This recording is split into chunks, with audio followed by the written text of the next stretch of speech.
Hello everyone and welcome back to another video from Crazy Gamer.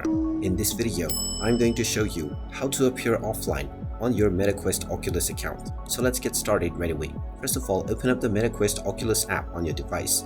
And once you open it up, if you haven't logged into your account, go ahead and use your Facebook or Instagram account, or you can also use your email address and password. Once you are logged in, from the home page, tap on the menu icon at the bottom right corner.